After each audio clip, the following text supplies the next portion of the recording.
Selepas kemenangan besar pada pertengahan minggu, Liverpool berkunjung ke London untuk menamatkan rentetan kekalahan Liga.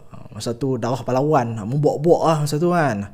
Tetapi sekali lagi kejutan awal untuk Liverpool. Michael Kayode melancarkan bullet demi bullet ke dalam kotak penalti Liverpool. Total overall sepanjang 90 minit 10 kali throw in. Dan bagi aku plan asai Brentford tu ialah untuk memastikan flow Liverpool tu terganggu dengan game yang sort of like stop start.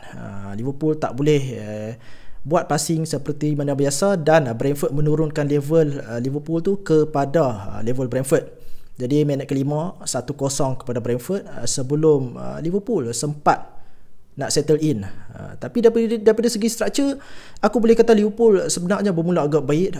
Dominic Szoboszlai dan juga Curtis Jones lah, double pivot pada malam tu. Mereka ni turun lebih rendah di zon tengah dan cuba memastikan Liverpool ni cukup option untuk membina serangan daripada bawah lah.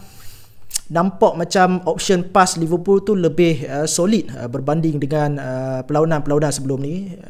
Lawan dengan Frankfurt tu tak payah kira lah. Aku katakan sebelum lawan Frankfurt tu, double pivot Liverpool ni nampak kerap boleh tarik keluar Shader dan juga Thiago ke bahagian tepi. Berapa kali aku nampak Curtis Jones boleh turun sebagai left centre back, yang juga bagi aku membolehkan Liverpool ni untuk play around dua striker Brentford ni lah instead of play through.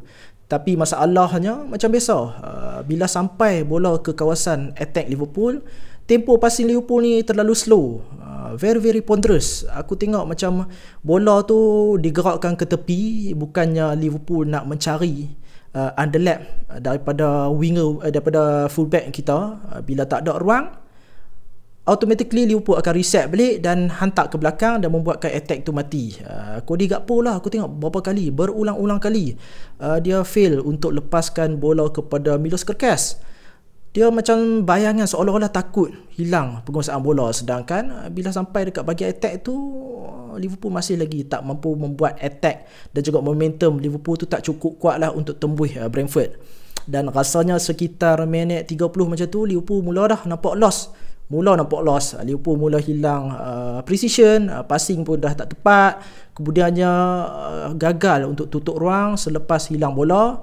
Bahagian depan pula nampak macam lambat untuk turun bertahan, menyebabkan Jones dan juga Szoboszlai, the deepest pivot, mereka ni lah terpaksa tampai ruang yang terlalu luas tu. Dan aku rasakan bila sebut pasal Sobo dan juga Curtis Jones ni, disebabkan mereka ni bukan naturally defensive minded midfield, dia pun jadi terikut-ikut bola, menyebabkan ruang lopong terbuka. Padahal sepatutnya tak perlu pun. Mereka sepatutnya cuma perlu duduk dekat posisi tu. Aku boleh kata juga di antara pemain, banyak-banyak pemain atas padang ni, pemain terbaik Liverpool malam tu, aku boleh kata mungkin Sobo dan juga Jones. Tapi the worst part was level terbaik pun untuk Liverpool masih lagi tak mampu solve problem Liverpool ni.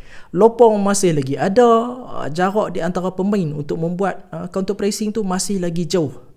Dan sebelum half time, Brentford simply punish Liverpool lah. Damsgaard diberi ruang untuk turn, kemudiannya Konate lambat untuk drop deep, dan Kevin Shader dapat mudah menewaskan Mamardashvili lah. Tapi sebelum half time, Liverpool sempatlah kurangkan defisit tu. Gerakan yang rasanya the first one yang menjadi, di mana kita nampak yang Salah dia tarik pertahanan tu keluar, Bradley isi ruang kosong tu, dan first time dalam perlawanan tu dia berjaya buat cross, low cross tu dapat dekat Kerkez dan Kerkez finish that chance daripada far post. Tapi masuk second half, Brentford teruskan dominasi pressing dengan berani, menang bola, second ball, third ball, kemudiannya Thiago berjaya dapatkan penalti tu lah. Havertz lah yang hilang bola tu. Apa yang Arne Slot buat lepas tu ialah dia satu benda yang dia tahu lah, iaitu dia throw in semua attacker atas padang tu. Dapatlah gol kedua, di mana hasil rampasan dan juga hasil intensity pressing daripada Szoboszlai tu, dia berjaya curi bola, dapat dekat Mohamed Salah, kawal bola tu dan berjaya menyudahkan peluang tu. Walaupun gol tu cantik, tetapi in the end gol tu hanyalah satu sagu hati lah, dan Liverpool memang simply tak cukup baik untuk menang 3 mata dalam perlawanan tu.